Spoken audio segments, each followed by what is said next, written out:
Hi. കഴിഞ്ഞ വീഡിയോയിൽ നമ്മൾ പ്രോബബിലിറ്റി മാസ് ഫംഗ്ഷനെ പറ്റിയിട്ടാണ് പഠിച്ചത്. അപ്പോൾ നമുക്ക് അത് റിലേറ്റ് ചെയ്തിട്ടുള്ള ഒരു ക്വസ്റ്റ്യൻ ഇന്ന് ചെയ്തു നോക്കാം. അപ്പോൾ ഇവിടെ 6 ബോക്സസ് ഞാൻ എടുക്കുകയാണ്. 6 ബോക്സിൽ ഓരോ കമ്പോണൻസ് ഉണ്ട്. അപ്പോൾ ഇതിൽ ഓരോ ബോക്സിലും കുറച്ച് ഡിഫക്റ്റീവ് ആയിട്ടുള്ള സാധനങ്ങളുണ്ട്. അപ്പോൾ നമുക്ക് ഇവിടെ തന്നിട്ടുണ്ട് ക്വസ്റ്റ്യനിൽ ബോക്സ് 1 to 6 വരെ ഉണ്ട്. ആൻഡ് അതിൽ ഓരോ ബോക്സിലും എത്ര നമ്പർ ഓഫ് ഡിഫക്റ്റീവ്സ് ഉണ്ടെന്നുള്ളത് ഇവിടെ നമുക്ക് തന്നിട്ടുണ്ട്. ബോക്സ് 1ൽ നമ്പർ ഓഫ് ഡിഫക്റ്റീവ്സ് 0 ആണ്. അതായത് ആദ്യത്തെ ബോക്സിൽ നമുക്ക് ഒരു ഡിഫക്റ്റീവ് കമ്പോണൻസും ഇല്ല. രണ്ടാമത്തെ ബോക്സിൽ 2 ഡിഫക്റ്റീവ് കമ്പോണൻസ് ഉണ്ട്. അങ്ങനെ 6 വരെയുള്ള ബോക്സുകളിൽ എത്ര കമ്പോണൻസ് ഡിഫക്റ്റീവ് ആയിട്ടുണ്ട് എന്നുള്ള ലിസ്റ്റ് നമുക്ക് ഇവിടെ തന്നിട്ടുണ്ട്. ഇതിൽ നിന്നും ഈ 6 ബോക്സിൽ നിന്ന് ഞാൻ റാൻഡം ആയിട്ട് ഒരു ബോക്സ് സെലക്ട് ചെയ്യുവാണ്. അങ്ങനെയാണെങ്കിൽ ആ സെലക്ട് ചെയ്യുന്ന ബോക്സിൽ എത്ര നമ്പർ ഓഫ് ഡിഫക്റ്റീവ്സ് ഉണ്ട് എന്നാണ് നമ്മൾ എക്സ് എന്ന റാൻഡം വേരിയബിളിനെ ഇവിടെ ഡിഫൈൻ ചെയ്യുന്നത്. സോ എക്സ് എന്ന് പറയുന്നത് the number of defectives in the selected box.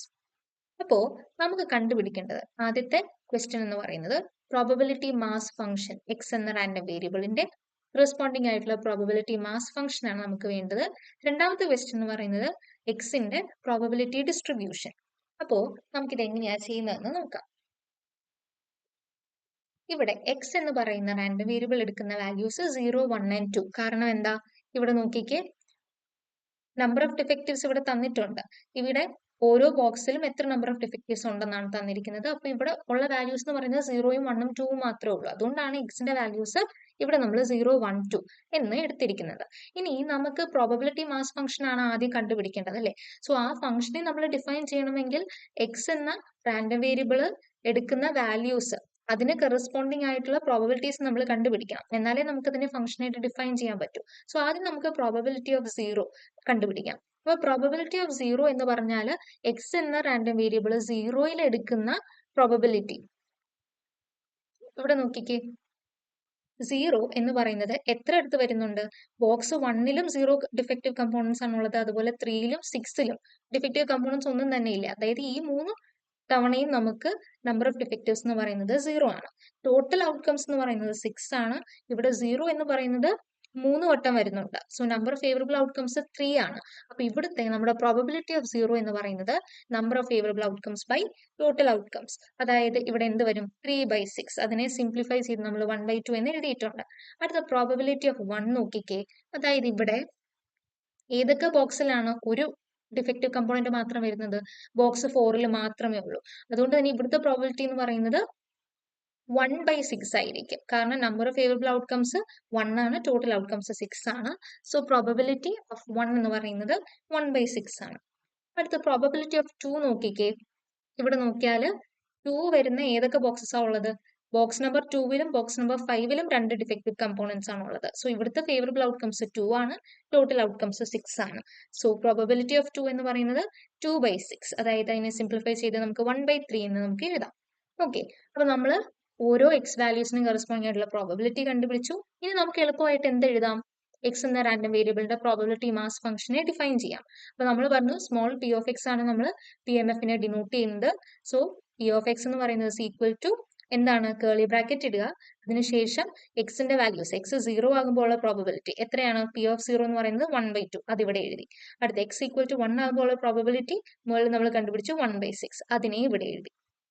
അടുത്ത എക്സ് ഈക്വൽ ടു 2 ആകുമ്പോൾ പ്രോബബിലിറ്റി 1/3 ആണ്. അതിവിടെ എഴുതി. എക്സ് ഈ 3 വാല്യൂസ് അല്ലാതെ വേറെ ഏത് വാല്യൂ എടുത്താലും അവിടുത്തെ പ്രോബബിലിറ്റി 0 ആണ്. സോ ഇങ്ങനെയാണ് നമ്മൾ എക്സിന്റെ പ്രോബബിലിറ്റി മാസ് ഫംഗ്ഷൻ ഈ ക്വസ്റ്റ്യനിൽ ഡിഫൈൻ ചെയ്യുന്നത്. അങ്ങനെയാണെങ്കിൽ ആദ്യത്തെ ക്വസ്റ്റ്യൻ കഴിഞ്ഞു. നമുക്കിനി രണ്ടാമത്തെ ക്വസ്റ്റ്യൻ എന്താ? Probability distribution. അപ്പൊ നമ്മൾ പ്രോബബിലിറ്റി മാസ് ഫംഗ്ഷന്റെ ഡെഫിനിഷൻ പഠിച്ചപ്പോൾ നമ്മൾ പറഞ്ഞു ഡിസ്ക്രീറ്റ് റാൻഡം വേരിയബിൾസിന്റെ പ്രോബബിലിറ്റി ഡിസ്ട്രിബ്യൂഷനെ ഡിസ്ക്രൈബ് ചെയ്യാൻ നമ്മളെ സഹായിക്കുന്ന ഫംഗ്ഷൻ ആണ് പ്രോബബിലിറ്റി മാസ് ഫംഗ്ഷൻ എന്ന് പറയുന്നത് അല്ലെ? അപ്പൊ ഇവിടെ എക്സിന്റെ ഡിസ്ട്രിബ്യൂഷൻ, പ്രോബബിലിറ്റി ഡിസ്ട്രിബ്യൂഷൻ കണ്ടുപിടിക്കാൻ എന്ത് ചെയ്താൽ മതി? നമ്മൾ ഡിസ്ട്രിബ്യൂഷനെ ടാബുലർ ഫോമിലാണ് വരയ്ക്കുന്നത്. സോ ടേബിൾ ആദ്യം വരയ്ക്കുക, എക്സ് എന്നിടുക, എക്സ് എടുക്കുന്ന വാല്യൂസ് 0, 1, 2 മൂന്നും എഴുതുക. അതിനുശേഷം പ്രോബബിലിറ്റീസ് എന്ന് പറയുന്നത് എന്താണ്? എക്സ് ഈക്വൽ ടു 0 ആകുമ്പോൾ പ്രോബിലിറ്റി ഇവിടെ നമ്മൾ എഴുതി 1/2 ആണ്. എക്സ് ഈക്വൽ ടു 1 ആകുമ്പോൾ 1/6, എക്സ് ഈക്വൽ ടു 2 ആകുമ്പോൾ ഇവിടെ 1/3. അപ്പോൾ പ്രോബിലിറ്റി മാസ് ഫംഗ്ഷനിൽ നിന്ന് നമ്മൾ ഈസി ആയിട്ട് probability distribution of X tabular ഫോമിൽ ചെയ്തിട്ടുണ്ട്. ഇനി നമുക്ക് അടുത്തൊരു ടോപ്പിക് നോക്കാം, ബെർണൌളി പി എം എഫ്. ഇപ്പോൾ നമ്മൾ കഴിഞ്ഞ വീഡിയോയിലൊക്കെ പഠിച്ചായിരുന്നു ബെർണൌളി റാൻഡം വേരിയബിൾ എന്താണെന്ന്. എന്തായിരുന്നു ബെർണൗളി റാൻഡം വേരിയബിൾ? അതായത് ഒരു എക്സ്പെരിമെന്റ് നമ്മൾ നടത്തുന്നു. അപ്പോൾ അതിൽ സക്സസ് അല്ലെങ്കിൽ ഫെയിലിയർ മാത്രം വരുന്ന കേസസ് ആണ് ഉള്ളത്. ഇപ്പൊ എക്സ് എടുക്കുന്ന വാല്യൂസ് എന്ന് പറയുന്നത് എക്സ് എന്ന റാൻഡം വേരിയബിളിന് രണ്ട് വാല്യൂസ് എടുക്കാൻ പറ്റുള്ളൂ. അതായത് സക്സസ് ആണെങ്കിൽ 1 എന്നാണ് നമ്മൾ പൊതുവെ ഡിനോട്ട് ചെയ്യുന്നത്. ഫെയിലിയർ ആണെങ്കിൽ അവിടുത്തെ എക്സിന്റെ വാല്യൂവിനെ നമ്മൾ 0 എന്നാണ് കൊടുക്കുന്നത്. ഓക്കെ, അപ്പൊ എക്സ് എന്ന റാൻഡം വേരിയബിളിന് രണ്ട് വാല്യൂസ് ഇവിടെ എടുക്കാനായിട്ട് പറ്റുന്നുള്ളൂ. സോ അങ്ങനെ വരുന്ന റാൻഡം വേരിയബിൾസിനെ ആയിരുന്നു നമ്മൾ ബെർണൗളി റാൻഡം വേരിയബിൾ എന്ന് പറഞ്ഞിരുന്നത്. അപ്പോൾ അങ്ങനെയുള്ള റാൻഡം വേരിയബിൾസ്, അതായത് ബെർണൗളി റാൻഡം വേരിയബിൾസിന്റെ കറസ്പോണ്ടിങ് ആയിട്ടുള്ള പ്രോബബിലിറ്റി മാസ് ഫംഗ്ഷൻ എങ്ങനെയാണ് ഡിഫൈൻ ചെയ്യുന്നതെന്ന് നമുക്ക് നോക്കാം. ഇവിടെ കൊടുത്തിട്ടുണ്ട് ബെർണൗളി PMF. PMF of any Bernoulli random variable can be expressed in the form P of 1 is equal to alpha and P of 0 is equal to 1 minus alpha. അതായത് പൊതുവെ നമ്മൾ സക്സസിനെ denote ചെയ്യുന്നത് ഞാൻ പറഞ്ഞു 1 ആയിട്ടാണ്. അപ്പോൾ പ്രോബബിലിറ്റി ഓഫ് സക്സസ് എന്ന് പറയുന്നത്, അതായത് പ്രോബബിലിറ്റി ഓഫ് 1നെയാണ് നമ്മൾ ആൽഫ, ഇതൊരു പാരാമീറ്റർ ആണ്, ആൽഫയുടെ വാല്യൂ ചേഞ്ച് ചെയ്യാം. ഓക്കെ, അപ്പോൾ പ്രോബബിലിറ്റി ഓഫ് 1നെ ഞാൻ ആൽഫ എന്ന് വിളിക്കുന്നു. അങ്ങനെയാണെങ്കിൽ പ്രോബബിലിറ്റി ഓഫ് 0, ഫെയിലിയറിന്റെ പ്രോബബിലിറ്റി എത്രയായിരിക്കും? നമുക്കറിയാം ടോട്ടൽ പ്രോബബിലിറ്റി, ഇവിടെ ആകെ സക്സസും ഫെയിലിയറും മാത്രമേ ഉള്ളൂ. അതായത് probability of success plus probability of failure എന്ന് പറയുന്നത് എപ്പോഴും എന്തായിരിക്കും? 1 ആയിരിക്കും. അങ്ങനെയാണെങ്കിൽ പ്രോബബിലിറ്റി ഓഫ് 1നെ നമ്മൾ ആൽഫ എന്നെടുക്കും. So alpha plus probability of 0 നമുക്ക് എങ്ങനെയാണ് കണ്ടുപിടിക്കുക? ഇതിൽ സബ്സ്റ്റിറ്റ്യൂട്ട് ചെയ്ത് കൊടുക്കുമ്പോൾ നമുക്ക് എന്ത് വരും? Probability of 0 equal to 1 minus alpha. അപ്പൊ അതാണ് ഇവിടെ കൊടുത്തിരിക്കുന്നത്. പ്രോബബിലിറ്റി ഓഫ് 1 ഇവിടെ ആൽഫയും probability of 0 1 minus alpha, where 0 less than alpha less than 1. അപ്പൊ അത് ശ്രദ്ധിച്ചോളുക. ആൽഫയുടെ വാല്യൂ എന്ന് പറയുന്നത് സ്ട്രിക്ട്ലി ബിറ്റ്വീൻ 0 ആൻഡ് 1 ആയിരിക്കും.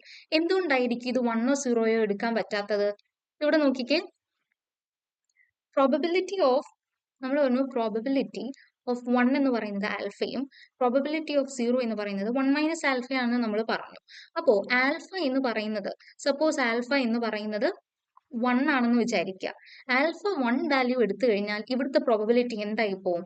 അതായത് ഫെയിലിയർ നടക്കാനുള്ള പ്രോബബിലിറ്റി 1 മൈനസ് 1 ഈക്വൽ ടു 0. അതായത് ആ എക്സ്പെരിമെന്റ് നടത്തുമ്പോൾ ഫെയിലിയർ വരാൻ ചാൻസേ ഇല്ല, എപ്പോഴും സക്സസ് നടക്കൂ എന്നാണ് അതിന്റെ അർത്ഥം. അങ്ങനെ നമുക്ക് ഒരിക്കലും പറയാനായിട്ട് പറ്റില്ല. അപ്പോൾ അതുകൊണ്ടാണ് ഇവിടെ എന്ത്, നമ്മൾ ആൽഫയുടെ വാല്യൂ 0യുടെയും 1ന്റെയും ഇടയ്ക്കേ വരുത്തോളൂ എന്ന് പറയുന്നത്. കാരണം ആൽഫ ഇനി 0 ആകുമ്പോൾ എന്താ സംഭവിക്കാൻ നോക്കിക്കേ, ആൽഫ 0 ആയി കഴിഞ്ഞാൽ പ്രോബബിലിറ്റി ഓഫ് 1, അതായത് സക്സസ് നടക്കാനുള്ള പ്രോബബിലിറ്റി 0 ആണ്. അതായത് സക്സസ് നടക്കാനേ വഴിയില്ല എന്നാണ് അവിടെ പറയുന്നത്. സോ ഈ രണ്ട് കേസസും ഉറപ്പായിട്ടും വരുത്തില്ല. അത് നമുക്ക് അങ്ങനെ ഉറപ്പിച്ച് പറയാനായിട്ട് പറ്റത്തില്ല. അതുകൊണ്ടാണ് എപ്പോഴും നമ്മൾ ആൽഫയുടെ വാല്യൂ 0യുടെയും 1ന്റെയും ഇടയിലായിരിക്കും എന്നിവിടെ പറയുന്നത്. അപ്പൊ നമുക്കിപ്പം പ്രോബബിലിറ്റി ഓഫ് 1ഉം കിട്ടി, പ്രോബബിലിറ്റി ഓഫ് 0യും കിട്ടി. അങ്ങനെയാണെങ്കിൽ നമ്മൾ PMFനെ എങ്ങനെ ഡിഫൈൻ ചെയ്യും? ബെർണൗളി PMFനെ നമ്മൾ ഡിഫൈൻ ചെയ്യുന്നത് ഇവിടെ കൊടുത്തിട്ടുണ്ട്. P of x alpha, probability of X comma alpha ഇവിടുത്തെ പാരാമീറ്റർ ആണ്. അതുകൊണ്ട് നമ്മൾ ആൽഫയും കൂടി ഇവിടെ എഴുതുക. സോ ഇവിടെ എക്സ് ഇസ് ഈക്വൽ ടു 0, അതായത് ഫെയിലിയറിനുള്ള പ്രോബബിലിറ്റി എന്ന് പറയുന്നത് 1 മൈനസ് ആൽഫയാണ്.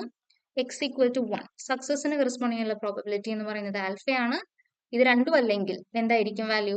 അതർവൈസ് പ്രോബബിലിറ്റി എന്ന് പറയുന്നത് 0 ആയിരിക്കും. സോ ഇതാണ് നമ്മുടെ ബെർണൗളി PMF എന്ന് പറയുന്നത്. അപ്പൊ നമ്മൾ ബെർണൗളി റാൻഡം വേരിയബിൾ പഠിച്ചു, അതിന് കറസ്പോണ്ടിങ് ആയിട്ടുള്ള ഫംഗ്ഷൻ പ്രോബബിലിറ്റി മാസ് ഫംഗ്ഷനും പഠിച്ചു. അപ്പോൾ ഓരോ ആൽഫയ്ക്കും കറസ്പോണ്ടിങ് ആയിട്ട് നമുക്ക് ഡിഫറെന്റ് ആയിട്ടുള്ള ഫംഗ്ഷൻസ്, പ്രോബബിലിറ്റി മാസ് ഫംഗ്ഷൻസ് ആയിരിക്കും കിട്ടുന്നത്. അതാണ് ഇവിടുത്തെ നോട്ടിൽ കൊടുത്തിരിക്കുന്നത്. ഈ choice of alpha ഈൽസ് A different PMF.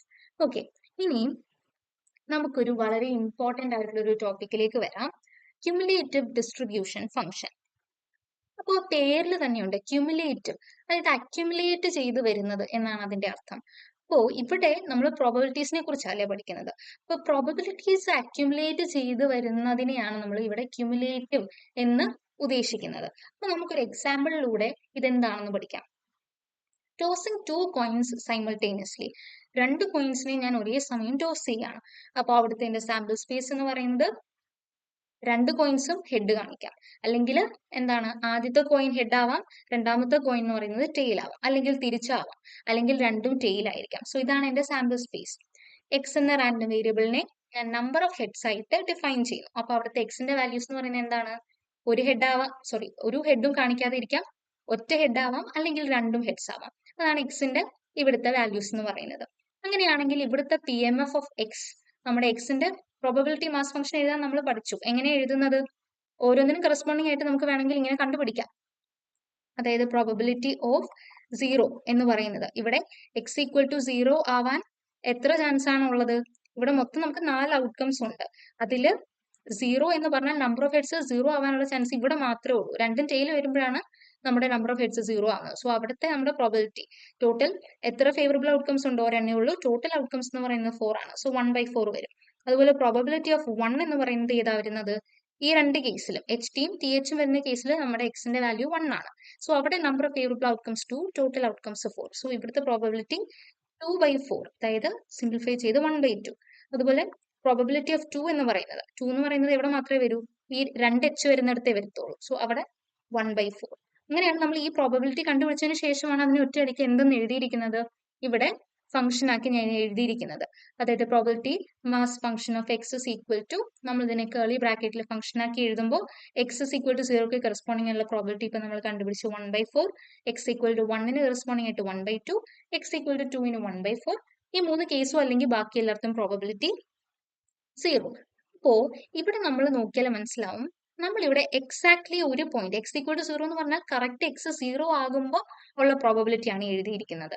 Correct X 1 ആകുമ്പോൾ ഉള്ള പ്രോബബിലിറ്റി ആണ് ഈ 1/2 എന്ന് പറയുന്നത്. അപ്പൊ ഇവിടെ പ്രോബബിലിറ്റി മാസ് ഫംഗ്ഷൻ നമ്മൾ എഴുതുമ്പോൾ അവിടെ നമ്മൾ എന്താണ് പറയുന്നത്? എക്സാക്ട്ലി ഒരു വാല്യൂവിലുള്ള പ്രോബബിലിറ്റിയെ കുറിച്ചാണ് നമ്മൾ പറയുന്നത്. ഇനി ഞാനൊരു ക്വസ്റ്റ്യൻ ചോദിക്കാം. What is the probability of getting utmost 1 head? അതായത് മാക്സിമം 1 ഹെഡ് കിട്ടാനുള്ള എന്റെ ചാൻസ്. അപ്പൊ നമുക്കറിയാം എക്സിന്റെ വാല്യൂസ് എന്ന് പറയുന്നത് 0 ഉണ്ട്, 1 ഉണ്ട്, 2 ഉണ്ട്. സോ അറ്റ്മോസ്റ്റ് 1 എന്ന് പറഞ്ഞാൽ എന്താണ്? എക്സിന്റെ വാല്യൂ 0 ആകാം, 1 ആകാം. ആ കറസ്പോണ്ടിങ് പ്രോബബിലിറ്റീസ് ആണ് നമുക്ക് ചോദിച്ചിരിക്കുന്നത്. അതാണ് ഇവിടെ probability of X less than or equal to 1 എന്ന് പറയുന്നത്. Probability of X equal to 0 plus probability of X equal to 1. അപ്പൊ ആ രണ്ട് പ്രോബബിലിറ്റീസിനെ ആഡ് ചെയ്യുമ്പോൾ കിട്ടുന്ന വാല്യൂ ആണ് probability of X less than or equal to 1ന്റെ ആൻസർ എന്ന് പറയുന്നത്. ഇനി എനിക്ക് വേണ്ടത് അറ്റ്മോസ്റ്റ് 2 ഹെഡ്സ് ആണെങ്കിൽ ആ കേസിന്റെ പ്രോബബിലിറ്റി എന്തായിരിക്കും? Probability of X less than or equal to 2 is equal to, നമ്മൾ probability of X equal to 0 വേണം, എക്സ് ഈക്വൽ ടു 1ലെ പ്രോബബിലിറ്റി, എക്സ് ഈക്വൽ ടു 2ലെയും പ്രോബബിലിറ്റി. ഇത് മൂന്നും കൂടെ ആഡ് ചെയ്യുമ്പോഴായിരിക്കും നമുക്ക് probability of X less than or equal to 2 എന്നതിന്റെ ആൻസർ കിട്ടുന്നത്. അപ്പൊ ഇവിടെ ഒരു കാര്യം ശ്രദ്ധിച്ചാൽ നമുക്ക് മനസ്സിലാവും, ഇവിടെ എന്താ നമ്മൾ ചെയ്യുന്നത്? We are adding probabilities up to a point. അതായത് അറ്റ്മോസ്റ്റ് 2 ഹെഡ്സ് എന്ന് പറയുമ്പോൾ 2 വരെ ഉള്ള എക്സിന്റെ വാല്യൂസിന്റെ പ്രോബബിലിറ്റീസ് ആണ് നമ്മൾ ആഡ് ചെയ്യുന്നത്.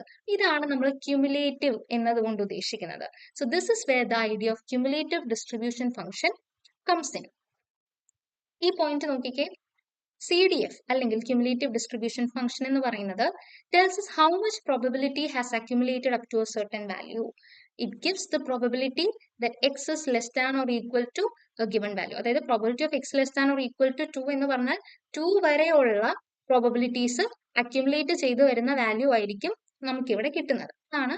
അപ്പൊ അങ്ങനെ നമുക്ക് കിട്ടുന്ന വാല്യൂസ് എല്ലാം കൂടെ നമ്മളൊരു ഫംഗ്ഷൻ ആക്കി എഴുതിയാൽ അതിനെയാണ് നമ്മൾ ക്യുമുലേറ്റീവ് ഡിസ്ട്രിബ്യൂഷൻ ഫംഗ്ഷൻ എന്ന് പറയുന്നത്. അപ്പോൾ ഇതിന് നമ്മളൊരു ഫോർമൽ ഡെഫിനിഷൻ ഇവിടെ കൊടുക്കുന്നുണ്ട്, ക്യുമുലേറ്റീവ് ഡിസ്ട്രിബ്യൂഷൻ ഫംഗ്ഷൻ. അതിനെ നമ്മൾ ഡിനോട്ട് ചെയ്യുന്നത് ക്യാപിറ്റൽ എഫ് ഓഫ് എക്സ് എന്നാണ്. ഓക്കെ, അപ്പോ അതിനെ നമ്മൾ എങ്ങനെ ഡിഫൈൻ ചെയ്യുന്നത് നോക്കിയാൽ, capital F of X is equal to, അതിന്റെ അർത്ഥം എന്താ? പ്രോബബിലിറ്റി. എന്തിന്റെ പ്രോബബിലിറ്റിയാ? എക്സ് എന്ന വാല്യൂസ് ഈ സ്മോൾ എക്സ് എന്ന വാല്യൂവും അതിന് താഴോട്ടുള്ള വാല്യൂസും എടുക്കുമ്പോൾ ഉള്ള പ്രോബബിലിറ്റീസ്, ഈ പ്രോബബിലിറ്റീസ് എല്ലാം കൂടെ ആഡ് ചെയ്യുന്നത്. അതാണ് അതിനെ നമ്മൾ സമ്മേഷൻ എന്നതുകൊണ്ട് ഉദ്ദേശിച്ചിരിക്കുന്നത്. ഇവിടെ എക്സാമ്പിൾ നോക്കിക്കേ, ഇവിടെ ഒരു വാല്യൂ നോക്കിയേ, probability of X less than or equal to 2. So ഇവിടെ നമ്മൾ ചെയ്തിരിക്കുന്നത് താഴോട്ടുള്ള 2ന് താഴോട്ടുള്ള എല്ലാ വാല്യൂസിനെയും പ്രോബബിലിറ്റി എടുത്ത് ആഡ് ചെയ്തു. അത് തന്നെയാണ് ഇവിടെ സമ്മേഷൻ പി ഓഫ് എന്നതുകൊണ്ട് ഉദ്ദേശിക്കുന്നത്. സോ ഇങ്ങനെയാണ് നമ്മൾ ക്യുമുലേറ്റീവ് ഡിസ്ട്രിബ്യൂഷൻ ഫംഗ്ഷൻ അല്ലെങ്കിൽ ക്യാപിറ്റൽ എഫ് ഓഫ് എക്സ് എന്നതുകൊണ്ട് ഉദ്ദേശിക്കുന്നത്. അതിന്റെ ഇക്വേഷനും ഓർത്ത് വെക്കുക. ഇനി നമുക്ക് അടുത്ത ക്ലാസ്സുകളിൽ ഇതിന്റെ എക്സാമ്പിൾ ചെയ്യുമ്പോൾ ഇത് കുറച്ചുകൂടി ക്ലിയർ ആവും. ഓക്കെ, സോ ഈ വീഡിയോ നമ്മൾ വൈൻഡപ്പ് ചെയ്യാണ്. Thank you.